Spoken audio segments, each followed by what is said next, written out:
मंगलाचरण में तो हाथ जोड़ने सभी।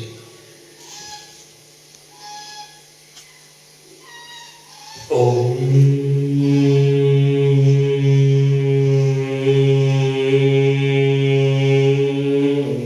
नमः सिद्धेभ्यः। जय श्री ओम नमः सिद्धेभ्यः। जय श्री ओम नमः सिद्धेभ्यः। नमो अरिहन्ताणं नमो सिद्धाणं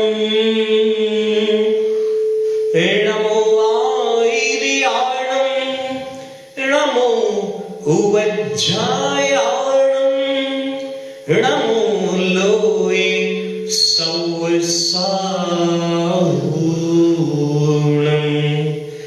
एसो पंच नमो यारो सब पावपणासिनो मंगलाणं च सौवेसिं पढ़मं हवै मंगलम् चत्तारि मंगलम्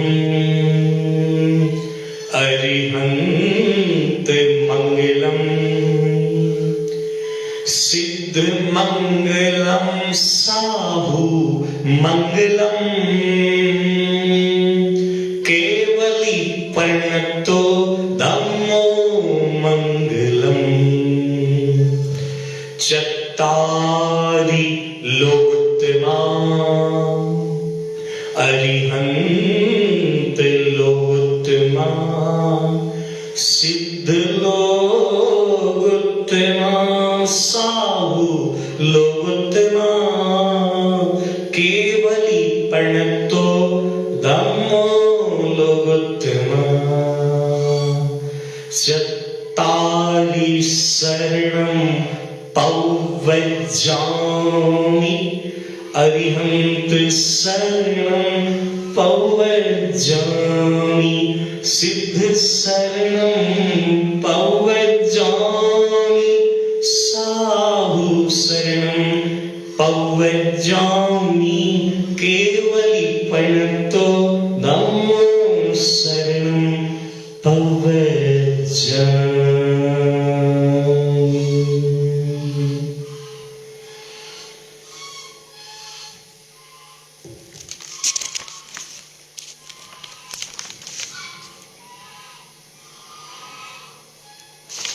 हे गुरुवर शाश्वत सुख दर्शक यह नगर स्वरूप तुम्हारा है। जग की नश्वरता का सच्चा दिख दर्शन करने वाला है। जब जग विषयों में रच पच कर गाफिल निद्रा में सोता हो अथवा वह शिव के निष्कंटक पथ में विषकंटक बोता हो। हे निर्मल देव तुम्हें प्रणाम है। ज्ञान दीप आगम प्रणाम। हे शांति त्याग के मूर्तिमान शिव पथ पंथी गुरु बर प्रणाम। परम पूज्य विश्व वंदनीय त्रिकालवर्ती पंच परमेष्ठी भगवान की जय। परम हितकारी सर्वज्ञ देव चतुर्विंशति तीर्थंकरों की जय।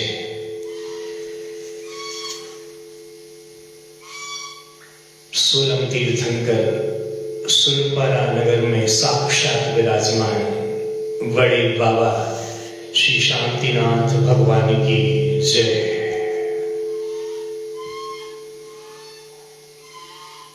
तेवीसवें तीर्थंकर इष्ट प्रभु चिंतामणि श्री पार्श्वनाथ भगवान की जय। वर्तमान शासन में श्री महावीर स्वामी की जय। प्रथम कामदेव गोमटेश्वर श्री बाहुबली स्वामी की जय। जगत तारिणी परम हितकारी जिनवाणी मैया की जय। इस युग के प्रथम आचार्य चारित्र चक्रवर्ती श्री शांति सागर जी महाराज की जय। जगत आराध्य प्रातः स्मरणीय संत श्रोमणी आचार्य गुरुदेव श्री विद्यासागर जी महामुनिराज की जय। जगत पूज्य निर्यापक श्रमण मुनि पुंगव श्री सुधा सागर जी महाराज की जय। क्षुल्लक श्री ध्यान सागर जी महाराज की जय। क्षुल्लक गणेश प्रसाद जी वर्णी जी महाराज की जय। 3 कम 9 करोड़ महामुनि राजों की जय। अहिंसामयी विश्व धर्म की जय।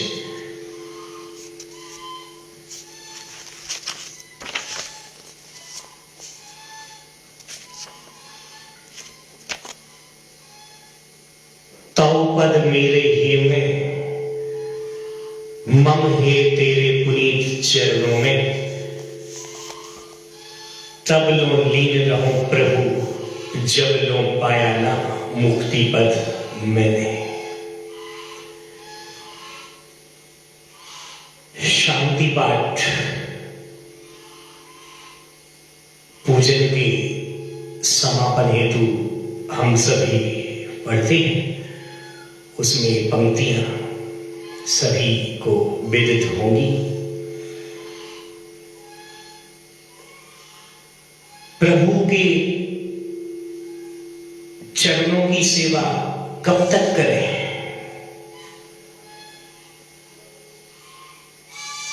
धर्म कब तक करें? पूजा कब तक करें? विधान कब तक करें?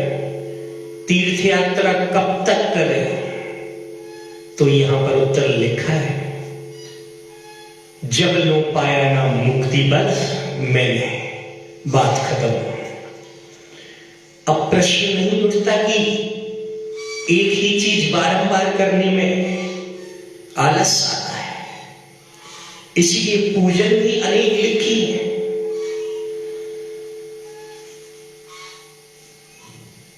अब किसी को एक पूजन याद हो गई, कभी उनसे पूछो विधान आदि में कौन सी पूजन करेंगे? बोले बलि करेंगे। कौन सी? समुच्चय वाली। हाँ, क्यों करेंगे साहब? आती है इसलिए करेंगे। कोई बात नहीं आती तो जिनवाणी मां तो है, जिनवाणी पुस्तक उठा करके दूसरी भी देख सकते हैं, लेकिन नहीं, भाव उसी में लगता है। करने के लिए मनाही नहीं है, करो। लेकिन जब कोई चीज रट जाती है ना, तो बेहोशी में चला जाता है व्यक्ति। एक पूजन में मैंने देखा, एक को पूजन में याद थी, बड़ी पूरी पूजन रटी थी। पूजन करते करते उसने मंत्र सारे याद थे, छंद सारे याद थे। छंद पढ़ दिया, जल का चढ़ा दिया चंदन, क्योंकि मंत्र चंदन का पढ़ा था, छंद पढ़ा था जल का। रटने के बाद तो आदमी को अंदाजा हो जाता है साहब इसके बाद ही आएगा, लेकिन कभी कभी ओवर कॉन्फिडेंस में भी चला जाता है व्यक्ति। इसलिए स्वाध्याय को बताया है कि पुस्तक सामने होनी चाहिए।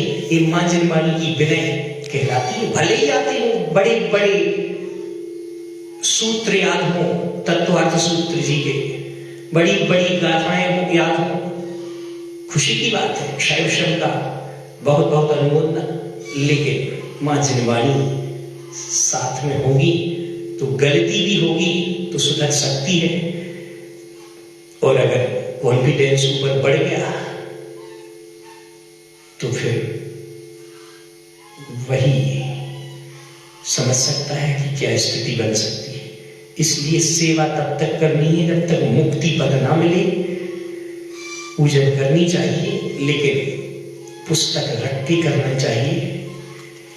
ऐसी भावना रखते हुए करेंगे तो एक ही लाइन में 4 अर्थ आपको निकल सकते हैं, और 4 से 40 अर्थ निकल सकते हैं, जो कि हमारे वैराग्य में और हमारे ज्ञान में मार्ग को प्रशस्त करने में कार्यकारी होगा। मेरी जीवन गाथा प्रथम भाग श्रील गणेश प्रसाद जी वर्णी जी महाराज की अनूठी कीर्ति हम यहाँ पर चर्चा कर रहे हैं। आगे की चर्चा आज देखेंगे।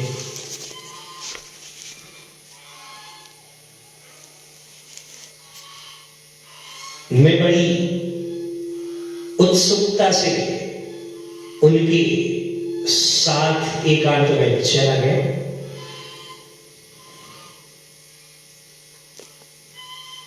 उन्होंने कहा और कुछ बोलना चाहते हो? मैंने कहा नहीं। उन्होंने कहा बस बात की बात में सनसनी फैल गई।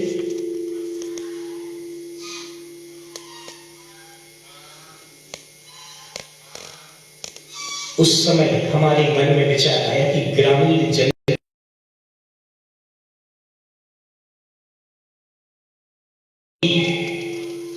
सरल और भोली होती है, उन्हें उपदेश देने वाले नहीं,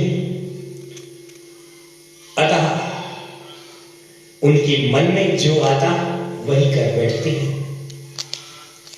यदि कोई निष्कपट भाव से उन्हें उपदेश देवे तो उस उपदेश का महान आदर करते हैं और उपदेश दाता को परमात्मा तुल्य मानते हैं। कहने का तात्पर्य यह है कि विद्वान ग्रामों में जाकर वहां के निवासियों की प्रवृत्ति को निर्मल बनाने की चेष्टा करें। जाति का संवर्ष। एक बार हम लोग सागर से हरदी के पंच कल्याण में गए। वहां जाकर पंडित मोतीलाल जी वर्णी के डेरा पर ठहर गए। आप भी प्रतिष्ठाचार्य थे। यहां पर एक बड़ी दुर्घटना हो गई जो इस प्रकार है। मंदिर के द्वार पर मधुमक्खियों का एक छत्ता लगा था। उसे लोगों ने धुआं देकर हटा दिया। रात्रि को शास्त्र प्रवचन के समय उस विषय पर बड़ा वाद विवाद हुआ।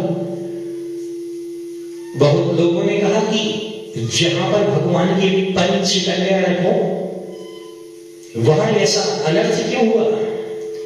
अंत में यह निर्णय हुआ कि जो हुआ सो हो चुका। वह सिंघई जी की गलती नहीं थी। सेवक लोगों ने यह अनर्थ किया, परंतु मालिक ने विशेष ध्यान नहीं दिया। अतः कल के दिन 1000 दरिद्रों को मिष्टान भोजन कराओ। यही उसका प्रायश्चित है। सिंघई जी ने उक्त निर्णय के अनुसार दूसरे दिन 1000 दरिद्रों को भोजन कराकर पंचायत के आदेश का पालन किया। यहां पर रथ में श्री रघुनाथ जी मोदी बड़गांव वाले आए थे। ये जाति के गोला लाले थे और जहां इनका घर था वहां 200 गोला लारे और थे। इन लोगों का गोला लारों से 50 वर्ष से संपर्क छूटा हुआ था। गोला लारे ना तो इन्हें अपनी कन्या देते थे और ना ही इनकी कन्या लेते थे। यह लोग परस्पर में ही अपना निर्वाह करते थे। इन्होंने पंडित मूलचंद्र जी से, जो कि सागर पाठशाला के सुपरिंटेंडेंट थे, कहा हमको जाति में मिला दिया जाए। पंडित मूलचंद्र जी बहुत चतुर मनुष्य हैं। उन्होंने उत्तर दिया कि भाई साहब, यदि आप मिलना चाहते हैं तो आप जनता में अपना विषय रखो, देखें क्या उत्तर मिलता है। श्री रघुनाथ मोदी ने रात्रि को शास्त्र प्रवचन के बाद सागर, दमोह, शाहपुर आदि प्रांत भर की समग्र पंचों के समक्ष अपनी दुर्दशा का चित्र रखा, जो बहुत ही करुणोत्पादक था। उन्होंने कहा हम लोग 50 वर्ष से जातिवादी हैं। हम लोगों का तो कोई अपराध नहीं। जो भी कुछ हो पूर्वजों का है। हमने जब से अपना कार्य संभाला है तब से ना तो कोई पाप किया है और न किसी दस्सा के साथ संबंध ही किया है।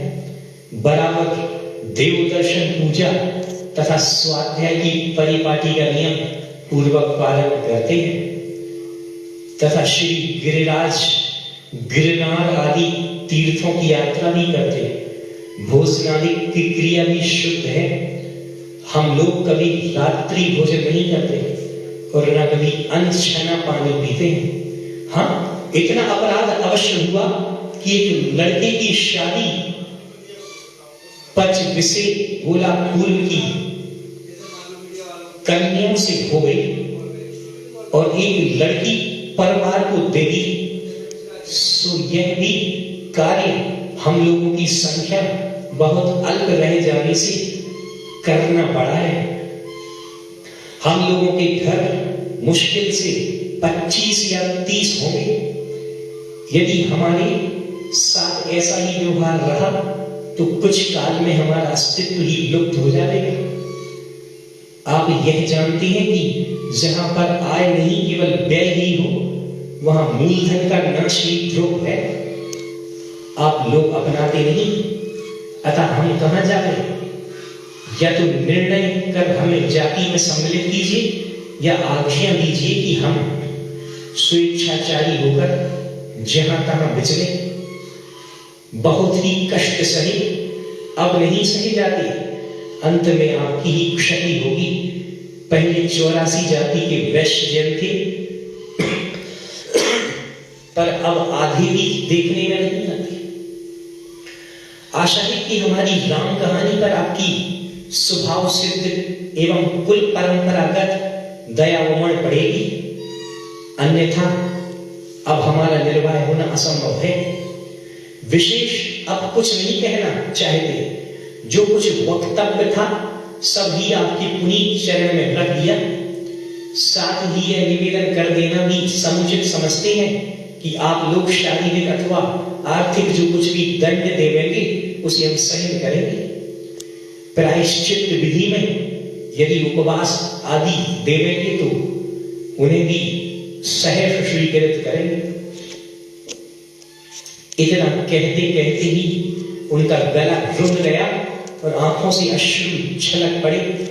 10,000 जनता सुनकर अवाक रह गई। सबने एक स्वर से कहा कि यदि ये शुद्ध है और दस्सा के वंशज नहीं है तो इन्हें जाति में मिला देना ही श्रेयस्कर है। यह फैसला अविलंब हो जाना चाहिए। थोड़ी देर के बाद मुख्य पंचों ने एकांत में परामर्श किया। बहुतों ने विरोध और बहुतों ने अविरोध रूप में अपने अपने विचार व्यक्त किए। अंत में यह निर्णय हुआ कि इतनी शुद्धि कर लेना चाहिए, परंतु शुद्धि के पहले अपराध का निर्णय हो जाना आवश्यक है। पश्चात इन्हें शुद्ध कर लेना चाहिए। इनसे 10,000 कुंडलपुर क्षेत्र को और 3 पंगत प्रांत भर के पंचों को लेना चाहिए। यह निर्णय कर पंच लोगों ने आम जनता के समक्ष अपना मंतव्य प्रकाशित कर दिया। इस आज्ञा के सुनते ही रघुनाथ दास नारायण दास मोदी ने कहा, हमें स्वीकार है, किंतु हमारी यह नम्र प्रार्थना है कि हमें आज्ञा दी जावे कि हम निर्णय करने के लिए पंचों को कब एकत्रित करेंगे, एकत्रित करें। इतनी में एक वृद्ध पंच ने अन्य पंच महाशयों से कहा, आपने जो निर्णय किया है वह ठीक है, परंतु यह पंचायत गोला लारे पंचों के समक्ष होना चाहिए, अन्यथा उनके 10,000 रुपए भी जाएंगे और जाति में भी नहीं मिल सकेंगे। आप में इतनी उदारता नहीं कि जिससे उनके बाल बच्चों के विवाह आदि की सुविधा हो सके। आप लोगों के हृदय अत्यंत संकीर्ण हो चुके हैं। आपने जाति के लिए मोक्ष मार्ग का अवलंबन कर रखा है। आप संवर जानते हैं, अतः आश्रव को रोक दिया है। जो है उनकी काल पाकर निर्जरा अवश्यम भावी है।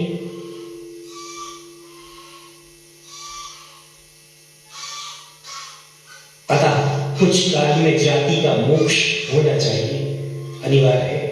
विशेष कहने से आप लोग कुपित हो जाएंगे। बस उन्हें आज्ञा दीजिए कि शुद्धि के लिए अपनी जाति के पंचों को बुलावे। जो निर्णय पंच लोग देवेंगे, हमें अर्थात परवार और गोलापुरों को मान्य होगा। यह सुनकर रघुनाथ दास नारायण दास मोदी को बहुत खेद हुआ, क्योंकि वह जिस कार्य के लिए आए थे वह नहीं हुआ। मैं भी वहीं पर बैठा था। मैंने कहा, उदास मत हो, प्रयत्न करो, अवश्य ही सफल होंगे। पंडित मूलचंद जी बिलौआ, जो कि जाति के गोलालारे हैं, उनको भी हार्दिक वेदना हुई, क्योंकि उनकी भी यही इच्छा थी कि इतने बंधुगण अकारण ही जाति से च्युत क्यों रहे। मैंने उन सबको समझाया कि बुद्धे पंच ने जो कहा है वह बिल्कुल ठीक कहा है। मान लो परवारों या गोलापुरों ने तुम्हें शुद्ध कर भी दिया तो भी जाति के बिना तुम्हारा निर्वाह न होगा। विवाह आदि तो तुम्हारी जाति वालों के ही साथ हो सकेंगे। अतः तुम घर जाओ, 8 दिन बाद हम तुम्हारे ग्राम में आकर इस बात की मीमांसा करेंगे। चिंता करने की बात नहीं, वीर प्रभु की कृपा से सब अच्छा ही होगा। पंच कल्याण देखकर वे अपने घर चले गए और मैं श्रीमान बाबा गोकुल चंद्र जी के साथ कुंडलपुर चला गया। श्रीमान बाबा गोकुल चंद्र जी एक अद्वितीय त्यागी थे। आप ही के उद्योग से इंदौर में उदासीन आश्रम की स्थापना हुई थी। जब आप इंदौर गए और जनता के समक्ष त्यागियों की वर्तमान दशा का चित्र खींचा, तब श्री मान सर से हुकुमचंद जी साहब एकदम प्रभावित हो गए और आप तीनों भाइयों ने 10-10 हजार की रकम से इंदौर में एक उदासीन आश्रम स्थापित कर दिया।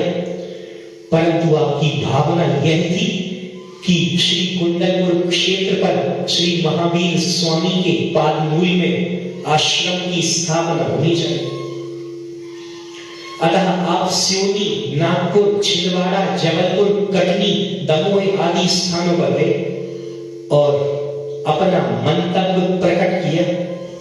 जनता आपके मंतव्य से सहमत हुई और उसने 12,000 की आय से कुंडलपुर में उदासीन आश्रम की स्थापना कर दी।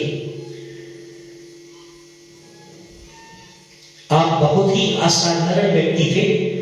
आपके एक सुपुत्र भी था जो कि आज प्रसिद्ध विद्वानों की गणना में है। उसका नाम श्री पंडित जगन मोहन लाल जी शास्त्री है।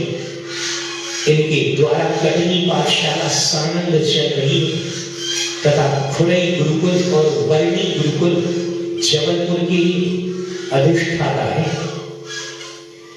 इनके लिए श्री सिंहई गिरधारी लाल जी अपनी दुकान पर कुछ द्रव्य जमा कर गए हैं। उसी के ब्याज से ये अपना निर्वाह करते हैं। ये बहुत ही संतोषी और प्रतिभाशाली विद्वान है, व्रती, दयालु और विवेकी भी है। यद्यपि सिंहई कन्हैया लाल जी का स्वर्गवास हो गया है, फिर भी उनकी दुकान के मालिक सिंहई धन्य कुमार जय कुमार हैं। वे उन्हें अच्छी तरह मानते हैं और उनके पूर्वज पंडित जी के विषय में जो निर्णय कर गए थे उसका पूर्ण रूप से पालन करते हैं। विद्वानों का स्थितिकरण कैसा करना चाहिए यह इनके परिवार से सीखा जा सकता है। धन्य कुमार विद्या का प्रेमी ही नहीं, विद्या का व्यसनी भी है। यह आनुषंगिक बात आ गई। मैंने कुंडलपुर श्री बाबा गोकुल चंद्र जी से प्रार्थना की कि महाराज मुझे सप्तमी प्रतिमा का व्रत दीजिएगा। मैंने बहुत दिन से नियम कर लिया था कि मैं सप्तमी प्रतिमा का पालन करूंगा और यद्यपि अपने नियम के अनुसार 2 वर्ष से उसका पालन भी कर रहा हूं, तो भी गुरु साक्षी पूर्वज व्रत लेना उचित है। मैं जब बनारस था उस समय भी यही विचार आया कि किसी की साक्षी पूर्वक व्रत लेना अच्छा है।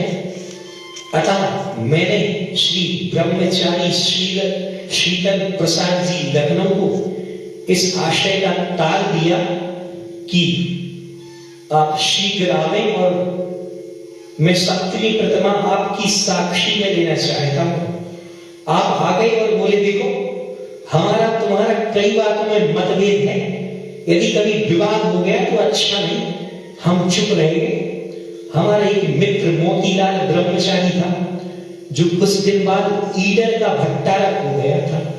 उसने भी कहा ठीक है तुम यहां पर यह प्रतिमा ना लो, इसी में तुम्हारा कल्याण है।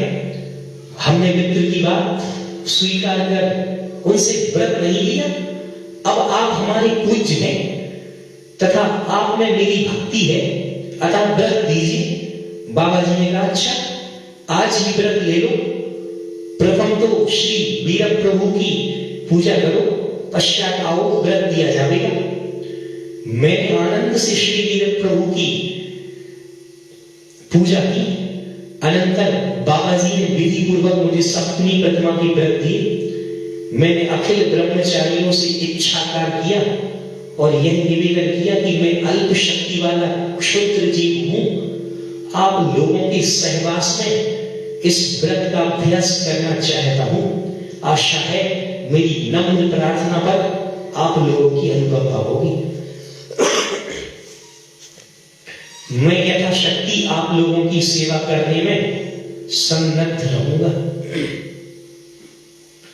सबने हर्ष प्रकट किया और उनके संपर्क में आनंद से काल जाने लगे। पंचों का दरबार। एक दिन मैंने बाबा गोकुल चंद्र जी से कहा महाराज बड़गांव के आसपास बहुत से गोलाकारों के घर अपनी जाति से बानी हैं। यदि आपका विहार उस क्षेत्र में हो जाए तो उनका उद्धार सहज ही हो जाए। मैं आपकी सेवा करने के लिए साथ चलूंगा। बाबा जी ने स्वीकार किया। हम लोग बांदरपुर स्टेशन से रेल में बैठकर सरैया आ गए।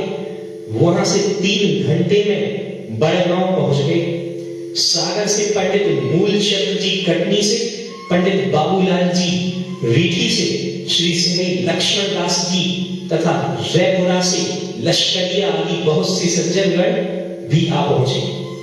श्री प्यारेलाल कुंडीलाल जी वहां पर थे ही। रघुनाथ नारायण दास मोदी से हम लोगों ने कहा कि सायंकाल पंचायत बुलाने का आयोजन करो। उन्होंने वैसा ही किया। हम लोगों ने बाबा जी की छत्र छाया में सामायिक की। रात्रि के 8 बजे सब महाशय एकत्रित हो गए। मैंने कहा इस ग्राम में जो सबसे वृद्ध हो उसे ही बुलाओ। रघुनाथ मोदी स्वयं गए और एक लोधी को जिसकी अवस्था 80 वर्ष के लगभग होगी साथ ले आए। ग्राम की और लोग भी पंचायत देखने के लिए आए। श्री बाबा गोकुल चंद्र जी सर्वसम्मति से सभापति चुने गए। यहाँ सभापति से तात्पर्य सरपंच का है। मैंने ग्राम के पंच सरदारों से नम्र शब्दों में निवेदन किया कि यह दुखमय संसार है। इसमें जीव नाना दुखों की पात्र होते हुए चतुर्गति में भ्रमण करते करते बड़े पुण्य से मनुष्य जन्म पाते हैं। मनुष्य गति में उत्पन्न होकर भी जैन कुल में जन्म पाना चतुष्पद के रत्न की तरह परम दुर्लभ है। आज रघुनाथ मोदी जैन कुल में जन्म लेकर भी 50 वर्ष से जाति बानी होने के कारण सब धर्म कार्यों से वंचित हैं रहते हैं। अतः इन सबका उद्धार कर आप लोग यशोभागी होजिए। मेरे कहने का यह तात्पर्य नहीं कि इन्हें निर्णय के बिना ही जाति में मिला दिया जावे, किंतु निर्णय की कसौटी में यदि वे उत्तीर्ण हो जावे तो मिलाने में क्या क्षति है। इतना कहकर मैं चुप हो गया। अनंतर श्रीमान प्यारे लाल जी सिंह जो इस प्रांत के मुख्य पंच थे और पंच ही नहीं संपन्न तथा बहुकुटुंबी थे, बोले आप लोग हमको भ्रष्ट करने के लिए आए हैं। जिन कुटुंबों को आप मिलाना चाहते हैं उनकी जाति का पता नहीं। इन लोगों ने जो गोलाकारों के गोत्रों के नाम बताकर अपने को गोलाकारी वंश का सिद्ध किया है वह सब कल्पित चरित्र है। आप लोग त्यागी हैं, कुछ लौकिक मर्यादा तो जानते नहीं, केवल शास्त्र को पढ़कर परोपकार की कथा जानते हैं। यदि लौकिक बातों का परिचय आप लोगों को होता तो हमें भ्रष्ट करने की चेष्टा न करते। तथा आपने जो कहा कि कसौटी की कस में यदि उत्तीर्ण हो जावे तो इनकी शुद्धि कर लो, ठीक है, परंतु यह तो जानते हैं कि कसौटी पर सोना कसा जाता है, पीतल नहीं कसा जाता है। इस प्रकार यदि वे गोला लारे होते तो शुद्ध किए जाते। इनकी कल्पित चरित्र से हम लोग इन्हें शुद्ध करने की चेष्टा में कदापि शामिल नहीं हो सकते। इसके अनंतर सब पंचों में कानाफूसी होने लगी तथा कई पंच उठने लगे। मैंने कहा महानुभावों, ऐसी उतावली करना उत्तम नहीं, निर्णय कीजिए। यदि ये गोलागारी ना निकले तो इनकी शुद्धि तो दूर रही, अदालत में नालिश कीजिए। इन्होंने हम लोगों को धोखा दिया है। इसके अनंतर बागर वाले तथा रीठी वाले से नहीं बोले, ठीक है, मैं तो यह जानता हूं कि जब ये हमारे यहाँ जाते हैं तब जैन मंदिर के दर्शन करते हैं और निरंतर हमसे यही कहते हैं कि हमारे पूर्वजों ने ऐसा कौन सा क्रूरतम अपराध किया कि जिससे हम सैकड़ों नर नारी धर्म से वंचित रहते। बाकर वालों ने भी इसी का समर्थन किया तथा रईपुरा वाले लश्करिया भी इसी पक्ष में रहे। इसके बाद मैंने उस 80 वर्ष के वृद्ध से कहा कि बाबा, आपकी आयु तो 80 वर्ष की है और यह घटना 50 वर्ष की है, अतः आपको तो सब कुछ पता होगा, कृपा कर कहिए कि क्या बात है। वृद्ध बोला, मैं कहता हूं, परंतु आप लोग परस्पर के वैमनस्य में उस तत्व का अनादर न कर देना। पंच वही है जो न्याय करे, पक्षपात से ग्रसित है उससे यथार्थ निर्णय नहीं होता, तथा पंच वही है जो स्वयं निर्दोष हो, अन्यथा वह दोष को छिपाने की चेष्टा करेगा। साथ ही रिश्वत न लेता हो और हृदय का विशाल हो, जो स्वयं ही इन दोषों से लिप्त होगा, उन्हें अन्य को शुद्ध करने में समर्थ ना होगा। अस्तु, आप लोगों की जो इच्छा हो, जैसा आपके मस्तिष्क में आवे वैसी पंचायत करना। मैं तो जो जानता हूं वह आपके समक्ष निवेदन करता हूं। 50 वर्ष पहले की बात है। रघुनाथ मोदी के पिता ने एक बार जाति भोज किया था। उसमें कई ग्राम के लोग एकत्रित हुए थे। पंगत के बाद इनके पिता ने पंच लोगों से यह भावना प्रकट की कि यहां यदि मंदिर बन जावे तो अच्छा हो। सबने स्वीकार किया। दवात कलम कागज मंगाया गया। चंदा लिखना प्रारंभ हुआ। सबसे अच्छी रकम रघुनाथ मोदी के पिता ने लिखाई। एक ग्रामीण मनुष्य ने चंदा नहीं लिखाया। उस पर इनके पिता बोले, खाने को तो शूर है पर चंदा लेने में आनंद नहीं। इस पर पंच लोग कुपित होकर उठने लगे। जैसे तैसे अंत में एक पंचायत हुई कि चूंकि रघुनाथ के पिता ने एक गरीब की तौहीनी की, अतः 200 रुपया मंदिर को और एक पक्का भोजन पंचों को दे दें, नहीं तो जाति में इन्हें न बुलाया जावे। बहुत कहा तब कहें यह अपनी अकड़ में आ गए और न दंड दिया न पंगति। विचार करते रहे कि हम धनाढ्य हैं, हमारा कोई क्या कर सकता है। अंत में फल यह हुआ कि 4 वर्ष बीत गए। उन्हें कोई भी बिरादरी नहीं बुलाता था और न कोई उनके यहां आता था। जब लड़के शादी के योग हुए तब चिंता में पड़ गए। जिससे कहें वही उत्तर देवे कि जब पहले अपने प्रांत के साथ व्यवहार हो जावे तभी हम आपके साथ विवाह संबंध कर सकते हैं, अन्यथा नहीं। वह वहां से चलकर पनागर, जो कि जबलपुर के पास है, पहुंचे। वहां पर प्रतिष्ठा की। वहां पर भी इन्होंने पंचों से कहा। उन्होंने यही कहा कि चूंकि तुमने पंचों की तौहीनी की है, अतः यह पंचायत आज्ञा देती है कि 200 के स्थान में 500 दंड और एक पंगत के स्थान में 2 पंगत पक्की हो। यही तुम्हारा दंड है। इन्होंने स्वीकार किया कि हम जाकर शीघ्र ही पंचों की आज्ञा के अनुकूल दंड देकर जाति में मिल जाएंगे। वहां तो कहे आए पर आकर धन की नशा में मस्त हो गए और पंगत तथा दंड कुछ भी नहीं दिया। अब यह चिंता हुई कि लड़के लड़कियों का विवाह किस प्रकार किया जाए। तब यह उपाय किया कि जो गरीब जैनी थे उन्हें पूंजी देकर अपने अनुकूल बना लिया और उनके साथ विवाह कर चिंता से मुक्त हो गए। मंदिर जाने का कोई प्रतिबंध था नहीं, इससे इन्होंने उसको विशेष ध्यान नहीं दिया। इस तरह ये अपनी संख्या घटाते गए, जो कि आज 50 घर के ही अंदाज रहे होंगे। यह तो इनके पिता की बात नहीं, पर इनमें जो रघुनाथ दास नारायण दास मोदी हैं, वह भद्र प्रकृति के हैं। इसकी यह भावना हुई कि मैं अपराधी हूं नहीं, अतः जाति बाहर रहकर धर्म कार्यों से वंचित रहना अच्छा नहीं। इसीलिए कई ग्राम का जमींदार होकर भी दौड़ धूप द्वारा जाति में मिलाने की चेष्टा कर रहा है। यह भी इसका भाव है कि मैं एक मंदिर बनवाकर पंच कल्याण प्रतिष्ठा कराऊं तथा ऐसा शुभ अवसर मुझे कब प्राप्त हो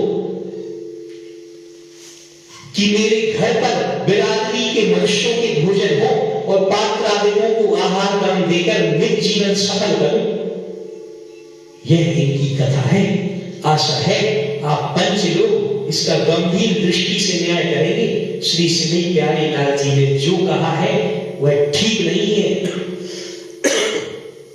क्योंकि उनकी आयु 40 वर्ष की ही है और मैं जो कह रहा हूं उसे 50 वर्ष हो गए। मुझे रघुनाथ से कुछ द्रव्य तो लेना नहीं और ना मुझे इनके यहां भोजन करना है, अतः मिथ्या भाषण कर पाप की नहीं बनना चाहता। सबके लिए वृद्ध बाबा की कथा में सत्यता का परिचय हुआ, परंतु प्यारेलाल से गई टस से मस नहीं हुए। अंत में पंच लोग उठने लगे तो मैंने कहा कि यह ठीक नहीं, कुछ निर्णय किए बिना उठ जाना न्याय के विरुद्ध है। वहां पर एक भोला लाली बैठे थे, उन्होंने कहा कि मैं जल विहार करता हूं, उसमें प्रांत भर के सब भोला लाले बुलाए जावे तथा परिवार और भोलापुर भी बुलाए जावे। चिट्ठी में यह भी लिखाया जावे कि इस उत्सव में रघुनाथ मोदी को शुद्ध करने का विचार होगा, अतः सब भाइयों को अवश्य आना चाहिए और इनके विषय में जिसे जो भी ज्ञात हो वह सामग्री साथ लाना चाहिए। यह बात सबको पसंद आई, परंतु जिसके यहाँ जल विहार होना था वह बहुत गरीब था। उसने केवल दया के वेग में जल यात्रा स्वीकार कर ली थी। अतः मैंने रघुनाथ मोदी से कहा कि आप इसे 300 रुपया दे दें। उन्होंने ननु नच किए बिना 300 रुपये दे दिए। इसके बाद मैंने कहा कि तुम भी 2 पंडितों का कच्चा सामान तैयार रखना, संभव है तुम्हारी इस कामना सफल हो जाए। यह कहकर हम लोग कटनी चले गए। कटनी के पंडित बाबूलाल जी प्रयत्नशील व्यक्ति थे। इनके साथ परस्पर विचार किया कि चाहे कुछ भी हो, परंतु इन लोगों को जाति में मिला लेने का पूर्ण प्रयत्न करना है। यदि ये लोग कुछ दिन और ना मिलाए गए तो जाति से घुस जाएंगे। विचार तो किया, पर जब कुछ उपाय न सूझा तो अंत में यह निर्णय किया कि इनकी जाति का पटिया गोत्र की परंपरा जानने वाला बुलाया जाए। बरुआ सागर के पास मड़िया गांव है, वहां से पटिया बुलाया गया और उससे इनकी वंशावली पूछी गई। उसने कंठस्थ की तरह इनकी वंशावली बता दी। एक आदि गोत्र का अंतर पड़ा और सुधार दिया गया। 4 दिन बाद चिट्ठी आ गई कि अमुक दिन बड़गांव में जल विहार है, 2 पंगतें होगी, आप लोग रोज सहित पधारे। इसमें रघुनाथ मोदी की पंचायत भी होगी। हमने सागर से प्यारेलाल मलैया, पंडित मुन्नालाल जी तथा पंडित मूलचंद जी सुपरिंटेंडेंट को भी बुला लिया। कटनी से पंडित बाबूलाल जी, श्री खुशाल चंद्र जी भोला लाले, श्रीमान बाबा गोकुल चंद्र जी, श्री अमरचंद जी तथा अन्य त्यागीगण, रीठी से लक्ष्मण, सिंघई और बाकल के कई भाई। इस प्रकार हम लोग बड़गांव पहुंच गए। खेद के साथ लिखना पड़ता है कि हमें जो चिट्ठी दी गई थी वह 1 दिन विलंब से दी गई थी, अतः हम दूसरे दिन तक पहुंच सके, जबकि जल विहार समाप्त हो चुका था।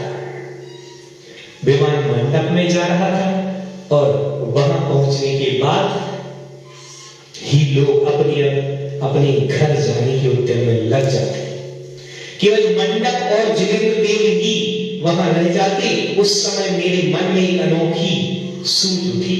मैंने गाने वाले से कहा कि तू पेट के दर्द का बहाना कर डेरा पर चला जा, तेरा जो ठहरा होगा वह मैं दूंगा। वह चला गया। इसलिए विमान 15 मिनट में ही मंडप में पहुंच गया।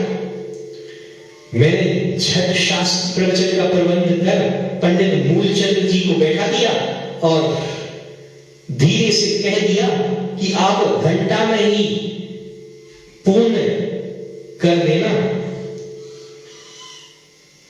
तथा रघुनाथ मोदी से कहा कि यदि आप जाति में मिलना चाहते हैं तो कुटुंब सहित मंडप के सामने खड़े हो जाओ और आप तथा नारायण दोनों ही पंचों के समक्ष हाथ जोड़कर कहो कि या तो हमें जाति में मिलाओ या एकदम पृथक कर जाओ, हम बहुत दुखी हैं। हमारी व्यवस्था तक आप 1 रात्रि का समय देने का कष्ट करें। रघुनाथ मोदी ने हमारी बात स्वीकार कर ली और शास्त्र प्रवचन के बाद जब पंच लोग जाने को प्रस्तुत हुए तब रघुनाथ मोदी ने बड़ी विनय के साथ प्रार्थना की कि जिससे सब लोग रुक गए और सबने यह प्रतिज्ञा की कि रघुनाथ मोदी का निर्णय करके ही आज मंडप त्यागेंगे। पंचायत प्रारंभ हो गई। ग्राम के अन्य बिरादरी के लोग भी बुलाए गए। प्रथम ही श्री मूलचंद जी बिलौआ ने प्रस्ताव किया कि आज जीवन मरण का प्रश्न है, इसलिए सब भाइयों को परस्पर का वैमनस्य भूल जाना चाहिए।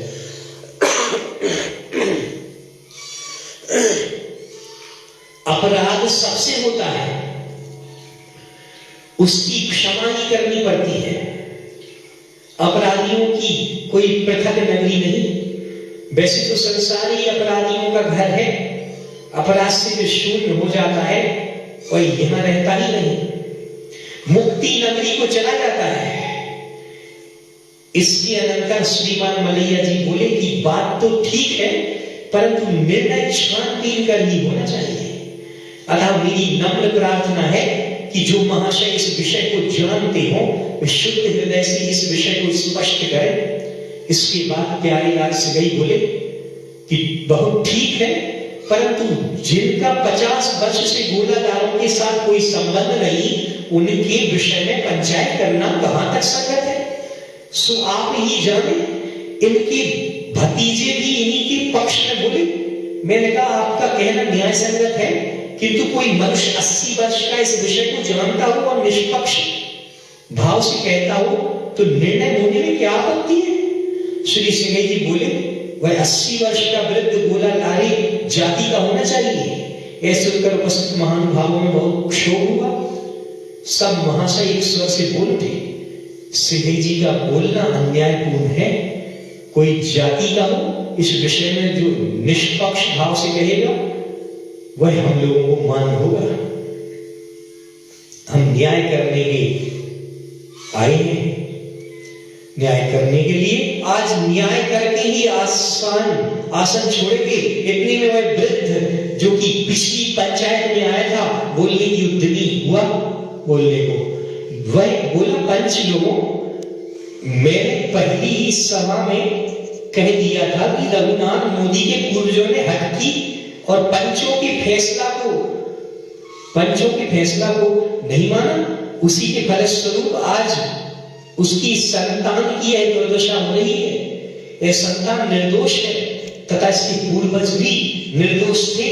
यदि आप लोग इन्हें न मिलावेंगे तो ये केवल जाति से ही च्युत न होंगे, वरन धर्म भी परिवर्तन कर लेंगे। संसार अपार है, इसमें नाना प्रकृति के मनुष्य रहते हैं। बिना संगठन के संसार में किसी भी व्यक्ति का निर्वाह नहीं होता। अतः इन्हें आप लोग अपनावें। जबकि पंचों ने इनकी पंगत लेना स्वीकार की थी, तब यह विलंबा नहीं, यह तो अपने आप सिद्ध हो जाता है। बस अधिक बोलना अच्छा नहीं समझता। पंचों ने वृद्ध बाबा की कथा का विश्वास किया। केवल प्यारेलाल सगई को वृद्ध का कहना रुचिकर नहीं हुआ। उठकर घर चले गए। मैंने बहुत रोका पर एक न सुनी। मन में खुशी हुई, यह अच्छा हुआ बिगड़े टला।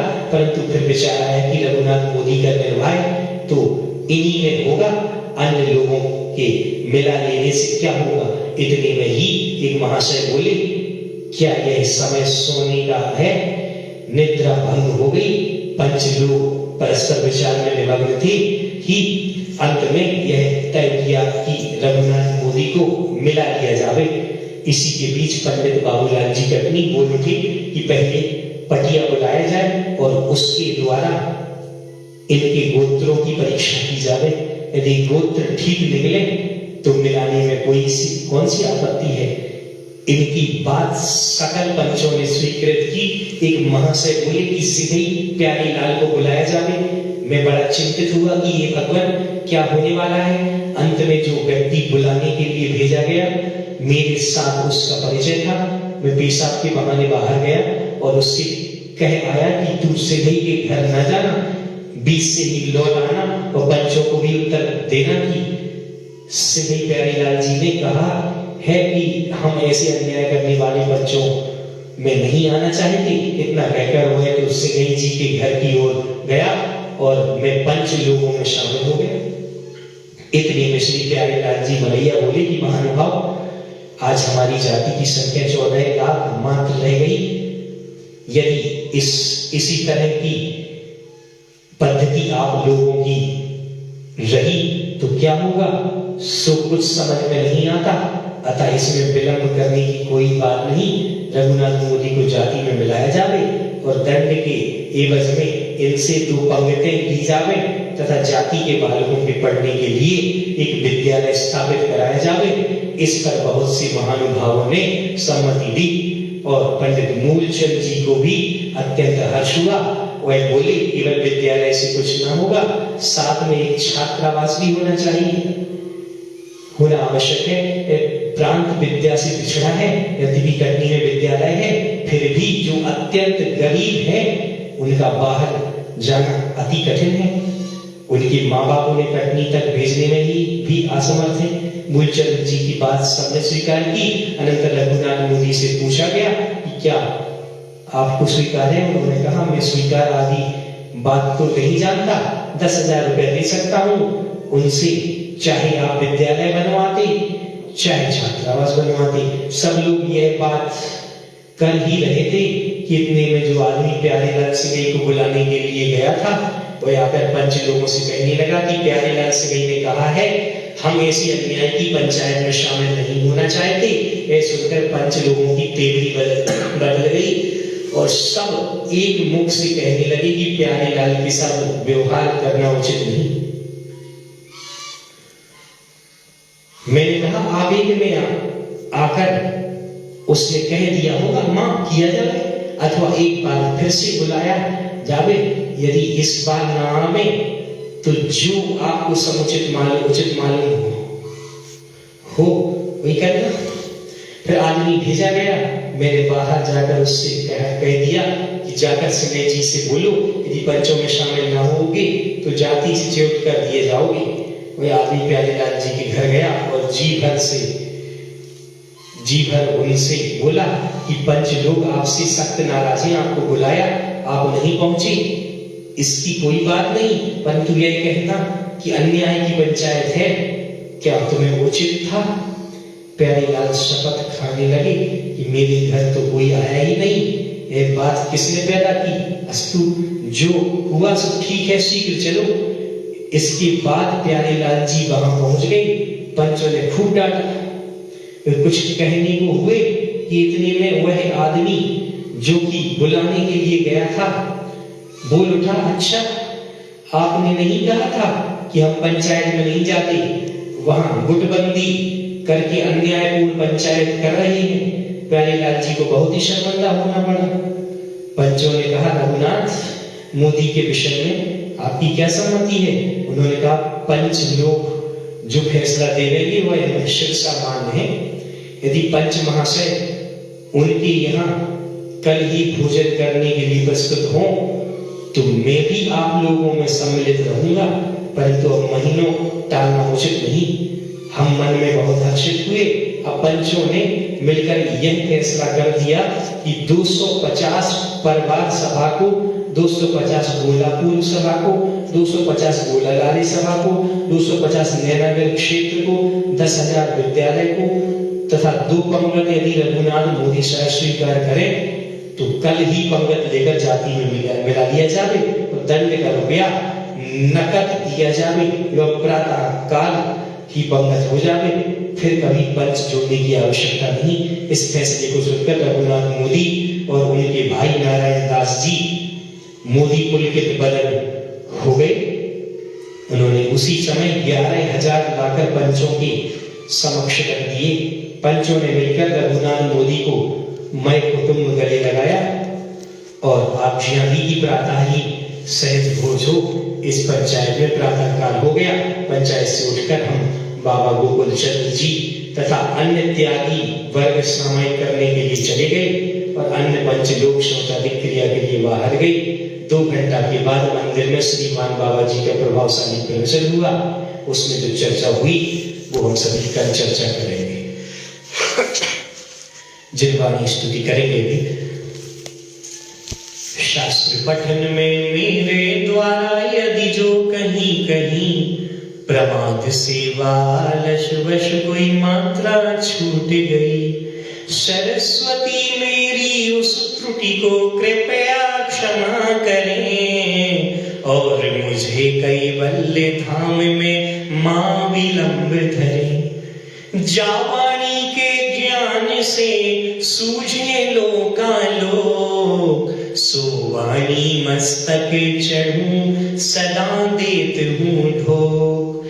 हे जिनवानी भारती तो ही जपों दिन रैन, जो तेरी शरणांग हैं सो पावे सुख चैन। देव भजो अरिहंत को गुरु सेवा निर्ग्रंथ, दया धर्म पालू सदा यही मोक्ष का पंथ। दया धर्म पालू सदा यही मोक्ष का पंथ। कायोत्सर्गम करोम्यहम्